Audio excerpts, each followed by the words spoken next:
அன்றாட வாழ்வில் என்று முதல் ஆனந்தம் காண்பீர். என்று முதல் மனதில் எங்கும் சாந்தி நிலவட்டும். மாறுவதற்கு நேரம் இதுவே, சாதித்து காட்டும் நேரம் இதுவே. என்று காண்பீர் அன்றாட வாழ்வில் ஆனந்தம். யாராவது என்னை ஆன்மீக தாயாக பார்ப்பதாக என்னிடம் கூறும்போது நான் மெய் சிலிர்த்து போவேன். உலகத்துக்கே தாயாக விரும்புகிறேன். மக்கள் அனாதியாகிறார்கள். அவர்கள் அனாதியாக வேண்டிய அவசியம் இல்லை. ஏனென்றால் தேவன் நம்மை தத்தெடுத்து அவருடன் தோழமை கொள்ளச் செய்கின்றார். நம்மை பற்றி நல்லதாகவே நினைப்பது சரி என்று அறிய வேண்டும். தன்னைத்தானே வெறுப்பது தேவனுக்கு உகந்ததல்ல. உங்கள் மீது உங்களுக்கே பிரியம் வேண்டும். உங்களையே நீங்கள் ஏற்க வேண்டும், அரவணைக்க வேண்டும். உங்கள் குறைபாடுகளோடு உங்களையே நீங்கள் அரவணைக்க வேண்டும். மற்றவரோடு போட்டி போடுதலை நிறுத்த வேண்டும். சிலர் பச்சோந்தியாக இருந்து ஓய்ந்திருக்கலாம். மாறுதல். அவர்கள் இது என்றால் நீங்களும் இதுதான். சிலர் வேற ஏதாவது என்றால் நீங்களும் அதுதான். பலரை போன்றிருக்க நீண்ட காலமாக நான் மிகவும் முயற்சி செய்தேன். ஒரு நாள் நான் மிக விரக்தி அடைந்து கூறினேன், கர்த்தாவே, இனி நான் எப்படி இருக்க வேண்டும் என்று அறியாமலேயே இருக்கிறேன். தேவை போல இருக்க முயன்றேன். அடுத்த வீட்டாரை போல இருக்க முயன்றேன். என் பாஸ்டரின் மனைவி போல இருக்க முயன்றேன். அவள் இனிமையானவள், இரக்க சுபாவம் உள்ளவள்.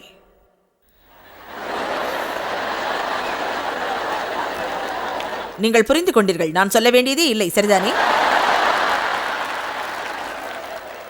அவள் சிறியவள், சிக்கென்றிருப்பாள், இனிமையானவள். நானோ கடுமையாக தேவனை ஆசீர்வதியும்.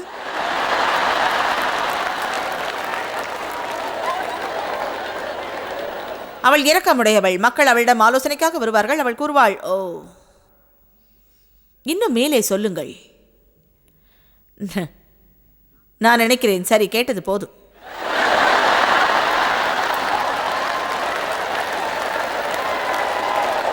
நீங்க உள்ள வந்த 2 நிமிஷத்திலேயே உங்க பிரச்சனையை கண்டுபிடிச்சிட்டேன்னு.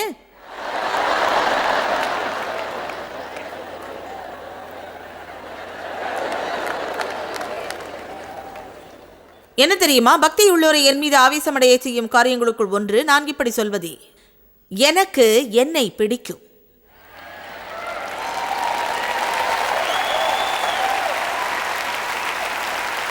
உங்களை குறித்து நீங்கள் அதை சொல்ல வேண்டும். உங்களையே நீங்கள் கண்ணாடியில் பார்த்து இப்படி சொல்ல முடிய வேண்டும், கர்த்தர் என்னை அங்கீகரிக்கிறார். ஓ, நீங்கள் செய்யும் எல்லாவற்றையும் அங்கீகரிக்கிறார் என்று சொல்லவில்லை. நீங்கள் யார் என்பதிலும் உங்கள் செய்கையிலும் வித்தியாசம் உண்டு. ஆயினும் கர்த்தர் உங்களை அங்கீகரிக்கிறார். எரேமியா 1:5 அவர் எரேமியாவிடம் கூறினார், நீ பிறப்பதற்கு முன்பே நான் உன்னை தாயின் வயிற்றில் உருவாக்கும் முன்னே உன்னை அறிந்தேன், என் ஸ்வீகார பொருளாய் அங்கீகரித்தேன்.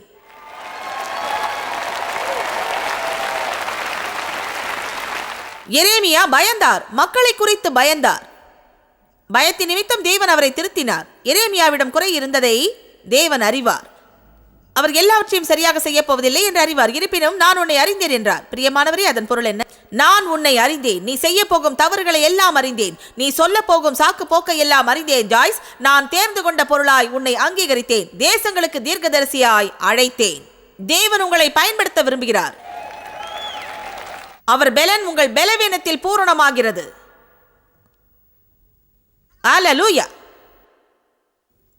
நேர்த்தியாய் சிந்திக்க கற்றுக்கொள்ள வேண்டும். உங்கள் மீது காதலாய் இருங்கள் என்று சொல்லவில்லை, ஆனால் சீரான முறையில் அன்பு கொண்டிருங்கள். வித்தியாசம் உண்டு. சுயநலம், சுய ஆர்வம் பற்றி பேசவில்லை, அது என்னை பற்றித்தான். நான் பிரமாதமாக இருக்கிறேன். நான் பேச வந்தது அதுவல்ல.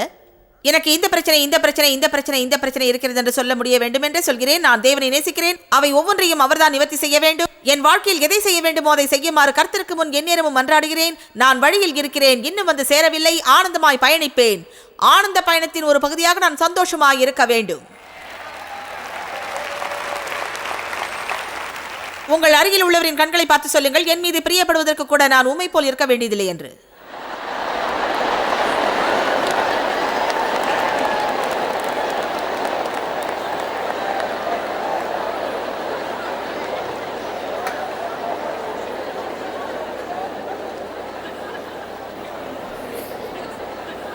ஆமென்.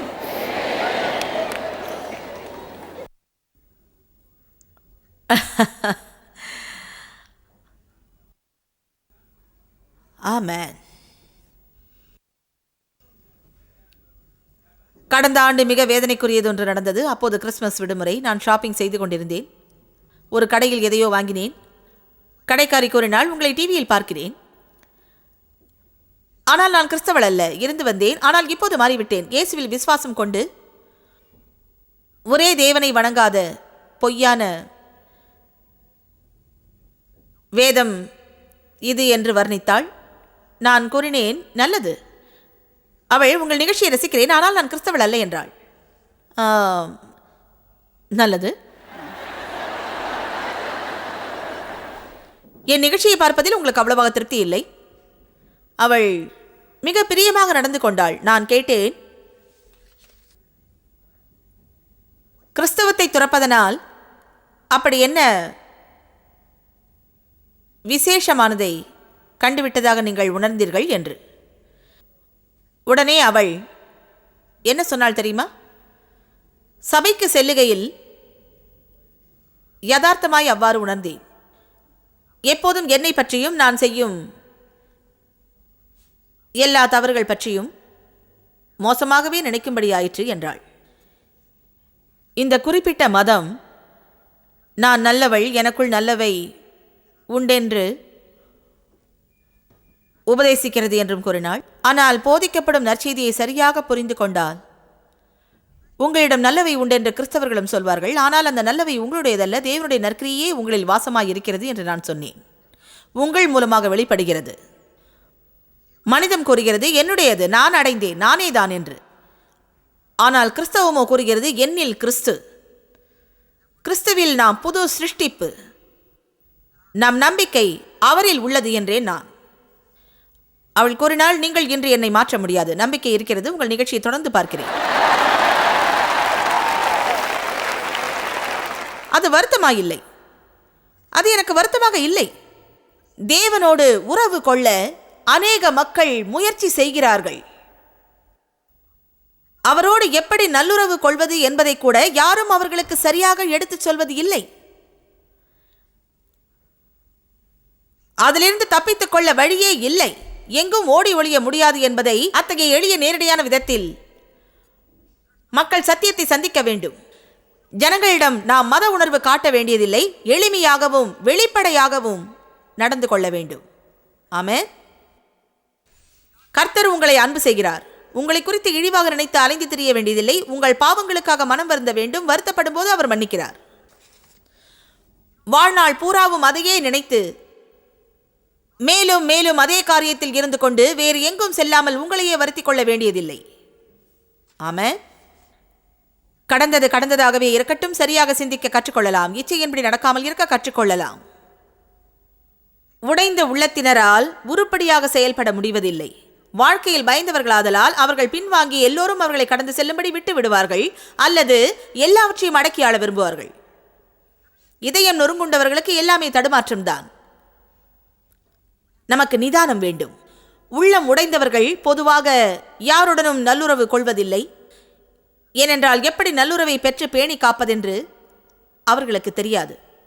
ஆமென். நொறுங்குண்டவரை குணமாக்கவே இயேசு வந்தார். நம் காயங்களை கட்டவும், ரணங்களை குணப்படுத்தவும், சாம்பலுக்காக அழகும், புலம்பலுக்காக சந்தோஷத்தின் எண்ணெயும், கனத்த உணர்வுக்காக புகழ்ச்சியின் போர்வையும் கொடுக்கவே வந்தார். ஆனால் என்ன தெரியுமா? அழகை பெறுவதற்கு உங்கள் சாம்பலை கொடுத்து விட வேண்டும். நமக்குள்ள பெரிய பிரச்சனையே அநேக மக்கள் தங்கள் சாம்பலை கட்டி அழுகிறார்கள். வேதமும் வாசிப்பார்கள், தங்கள் சாம்பலையும் பற்றிக் கொள்வார்கள். ஏசாயா 61:1-3 மேற்கோள் காட்டுவார்கள், தங்கள் சாம்பலோடு ஒட்டிக் கொள்வார்கள். ஆமாங்க, இளம் பிராயத்தில் நான் அவதூறுக்காளானேன். நானோ இப்போது காயப்பட்ட நபர். என்னை தீர்ப்பதிலேயே எல்லோரும் குறியாக இருக்கிறார்கள். இரங்கல் உபச்சாரம் என்று வைத்துள்ளேன். திங்கள் பரிதாபமாகிறேன், செவ்வாய் துவண்டு போகிறேன், புதன் வெறி கொள்கிறேன்.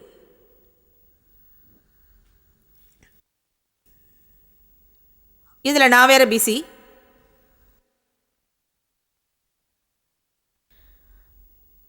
சிலர் ஆன்மீகத்திலும் பிஸி. நாம் நற்கிரியை செய்வதிலும் பிஸி. முகமூடி அணிந்த புண்பட்ட மக்கள் உலகில் நிறைந்துள்ளார்கள். அவர்கள் எதை போன்றிருக்க வேண்டும் என்று அறியவில்லை. நீண்ட நாட்களுக்கு முன்பே தங்களை இழந்து விட்டார்கள். எதை போன்றிருப்பதாக தெரியும் என்று நினைப்பதோடு தாங்கள் யார் என்று அறிந்து தலை குனிகிறார்கள். ஒதுக்கப்பட்டவர்களாக நினைக்கிறார்கள். ஆகவே எல்லாம் சரியாய் இல்லாத போதும் அப்படி இருப்பதாக காட்டிக்கொள்ள வேண்டியுள்ளது. மனவேதனையுற்றதை தாவீது ஒப்புக்கொண்டார். உங்கள் தேவையை ஒப்புக்கொள்ளாதவரை உதவி கிடைக்காது. சாமர்த்தியமாக உங்களையும் பிறரையும் நம்ப வைக்க முயற்சிப்பதை நிறுத்துங்கள். நம் வாழ்க்கையின் குறிக்கோள் என்னை பார் எல்லாம் இருக்கிறது என்று ஆகிவிடுகிறது. Sister super Christian, brother Saint, நாம் சூப்பர் ஷீப்பாக விரும்புகிறோம். சூப்பருக்கும் ஷீப்புக்கும் சம்பந்தமே இல்லை. ஆடுகள் ஊமை என்பதால் இயேசு நம்மை ஆடுகள் என்றார். யாரேனும் அவற்றை வழி நடத்தாவிட்டால் அவை கொட்டிலுக்கு சென்று சேருவதில்லை. விஷச்செடியையும் கண்டதையும் தின்றுவிடும். தேவனோடு நாம் உறவாடும் போது இது மிக பரவசமானது. அதாவது இருக்க வேண்டிய தெய்வீக பரிமாற்றம் நிகழ்கிறது. நம் பாவத்தை அவர் எடுத்துக்கொள்கிறார். அவர் நீதியை நமக்கு தருகிறார். நம் அவமானத்தை அவர் எடுத்துக்கொள்கிறார். நீதியை நமக்கு தருகிறார். நம் பழியை அவர் எடுத்துக்கொள்கிறார். நீதியை தருகிறார். நான் தேவை மணந்த போது அவர் கார் வைத்திருந்தார், என்னிடம் இல்லை. நான் சம்மதம் என்றதுமே கார் எனக்கு சொந்தமாயிற்று.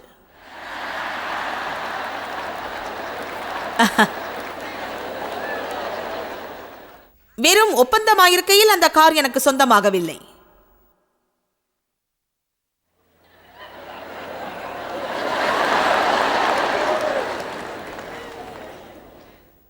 மன ஒப்பந்தத்தின் போதே அவர் பெயர் என்னுடன் இணையவில்லை. யாருக்காவது இது புரிகிறதா? உங்களில் சிலர் இயேசுவோடு சுற்றுகிறீர்கள், இன்னும் சம்மதம் என்று சொல்லவில்லையே.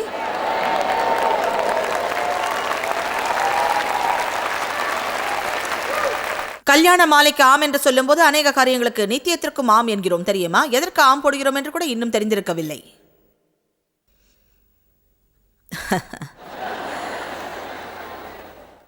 நித்தியத்திற்குமான அந்த ஆமை கர்த்தரிடம் சொல்ல வேண்டும். ஆம் கர்த்தாவே, என்ன வேண்டுமானாலும். என் ஜீவனோடு உம்மை நம்புகிறேன். என்னில் நீர் எதை செய்ய வேண்டுமோ அதை செய்யும். உம்முடைய திட்டம் என் திட்டமாகிறாது. ஆயினும் நான் சம்மதம் சொல்கிறேன். நான் சொல்கிறேன் சம்மதம். என்ன நடக்கிறது தெரியுமா? உண்மையாகவே அப்படி நினைத்து தேவனுக்கு அந்த நித்திய ஆம் சொல்வதோடு அவருடன் மெய்யான உறவுக்குள் பிரவேசிப்போமானால், சும்மா சபைக்கு செல்வதற்கும் தேவனுடன் உண்மையான உறுதியான உத்தமமான உறவு கொள்வதற்கும் வித்தியாசம் உண்டு, வேறுபாடு உண்டு. பிப்ரவரி 1976 நான் மிக பொறுப்புள்ள கிறிஸ்தவளாக மாறினேன். அதற்கு முன்பும் நான் கிறிஸ்தவள்தான். கண்டிப்பாக மோட்சத்திற்கும் சென்றிருப்பேன். கிருபையின் செய்தியை புரிந்து கொண்டேன். கர்த்தரில் அன்பு கூர்ந்தேன். ஆயினும் இப்போதே என்னால் சொல்ல முடியும், வாழ்க்கையில் வெற்றியே கிடைக்கவில்லை. பயனுள்ள வகையிலே வேறு யாருக்கும் நான் பாதிப்பை உண்டாக்கவில்லை. நான் அந்த நித்திய ஆம் சொல்லவே இல்லை. நானே திட்டம் தீட்டி கர்த்தரின் ஆசீர்வாதத்தை வேண்டினேன். ஆமென். ஆனால் என்னவென்று சொல்கிறேன், நான் தேவை மணந்து கொண்டதும் அவருடையது என்னுடையதாயிற்று, என்னுடையது அவருடையதாயிற்று. இதில் எனக்கே பெரும் பயன் கிட்டியது. ஏனென்றால் அவரிடம் சில பொருட்கள் இருந்தன, என்னிடம் ஒன்றுமே இல்லை. திடீரென்று உயர்ந்த பர்னிச்சரும் வீடும் காரும் கிடைத்தன. ஓ அல்லேலூயா! நல்ல உடன்படிக்கை. இயேசுவுடனான உறவுக்குள் நீங்கள் பிரவேசிக்கும் போது தெய்வீக பரிவர்த்தனை நிகழ்கிறது. உங்கள் குழப்பங்களை அவர் எடுத்துக்கொண்டு நீதியை தருகிறார்.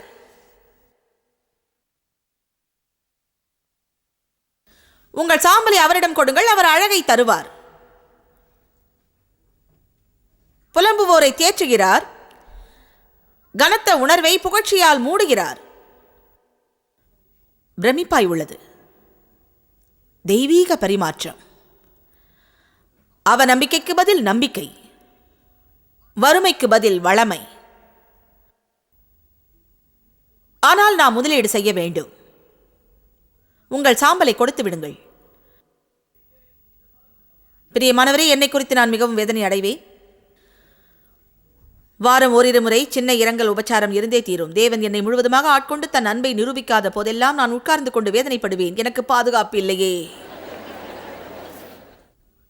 நாளெல்லாம் பாடுபட்டு அருமையா உணவு சமைச்ச, மோப்பம் பிடிச்சு நல்லா இருக்குன்னு கூட என்கிட்ட சொல்லலையே. சரி, அங்க போய் இன்னொரு பேஸ்பால் ஆட்டம் பாருங்க. நான் இங்க உட்காந்து இந்த குழப்பத்தை சரி பண்ணிட்டு பில்லை எப்படி பே பண்ண போறோன்னு பார்க்குற வரைக்கும் குழந்தைங்களோட கொஞ்சம் விளையாடிட்டு இருங்க. என் மேலே யாருக்குமே அன்பு இல்லை. என் வாழ்க்கை எதுக்குமே பிரயோஜனப்பட போறதில்லை. நான் மானபங்கப்படாமல் இருந்திருந்தேன்னா உங்களுக்கு சொல்றேன், நான் போய் என் சாம்பலை கொண்டு வந்து கொஞ்ச நேரம் திறந்து பார்த்து அழற. கருணை விருந்து நடத்துங்க.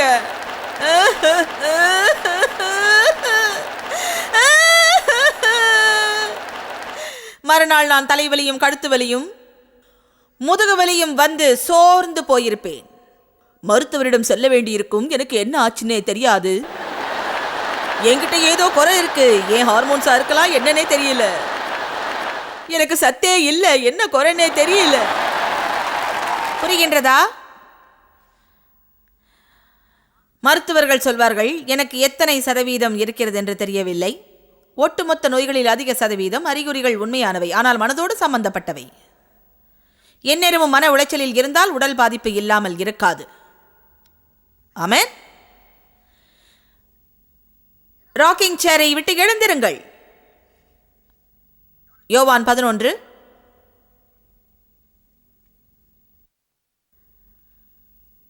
ஹல்லேலூயா. யோவான் 11:21. மார்த்தாள் இயேசுவினிடத்தில் வந்து, ஆண்டவரே, நீர் இங்கே இருந்தீரானால் என் சகோதரன் மரிக்க மாட்டான். இயேசு என்ன கூறினார் தெரியுமா? அவர் ஆமாம், நான் இருந்திருக்க வேண்டும் என்று கூறவில்லை. உன் சகோதரன் உயிர்த்தெழுந்திருப்பான் என்றார். உங்களுக்கும் உயிர்த்தெழுதல் உண்டு. நான் ஒரு செய்தி சொல்கிறேன். வெள்ளிக்கிழமை வந்தீர்கள், ஞாயிறு வரப்போகிறது. ஆமென். இப்போது நான் என்ன சொல்கிறேன் என்று எத்தனை பேருக்கு தெரியும்? கடினமான காரியத்தை கடந்து வந்துள்ளீர்கள், சத்தியத்தை அறிந்தீர்கள், இங்கேயே இருக்கிறீர்கள். ஆமென். அதுவே என் சாட்சி. நான் விலகி விட்டு விடவில்லை, இங்கேதான் இருக்கிறேன். ஞாயிறு வருகிறது. மேற்கொண்டு நான் ஒன்றும் சொல்ல வேண்டியதில்லை. பலாத்காரத்திற்கு நான் பலியாகாமல் இருந்திருந்தால், கல்லூரி படிப்பு கிடைத்திருக்குமே, ஆனால் பட்டணத்தின் அந்த பக்கம் மட்டும் பிறவாமல் இருந்திருப்பேன். ஆகில் நிறைய அனுகூலங்களும் சிறந்த நண்பர்களும் பெற்றிருப்பேன். ஆகில் அந்த காரியங்கள் ஒன்றையும் இயேசு கூறவில்லை. நீங்கள் மீண்டும் எழ முடியும், சாம்பலை விட்டு எழ முடியும், வீழ்ச்சியையும் தோல்வியும் வென்று வர முடியும். ஆனால் வீணானதை விலக்க வேண்டும். வீணானதை விலக்குவது குறித்து வார இறுதியில் பேச இருக்கிறோம். கோபத்தை கைவிட வேண்டும், பயத்தை விட்டொழிக்க வேண்டும், ஸ்திரமற்றிருக்கையில் ஏதாவது செய்ய வேண்டியிருப்பின் அதை செய்ய கற்றுக்கொள்ள வேண்டும். தேவன் செய்ய சொல்லியிருப்பாராகில் பயத்தோடு செய்வதாயிருந்தாலும் செய்யத்தான் வேண்டும். கோபத்தை கைவிட வேண்டும், மக்களிடம் வெறித்தனம் காட்டுவதை நிறுத்த வேண்டும், சலித்துக் கொள்வதை நிறுத்த வேண்டும், ஆவேசப்படுவதை நிறுத்த வேண்டும், கடந்த காலத்தில் நடந்ததை பற்றி பேசுவதை நிறுத்த வேண்டும். இது ஒரு புதிய நாள். ஆமென்.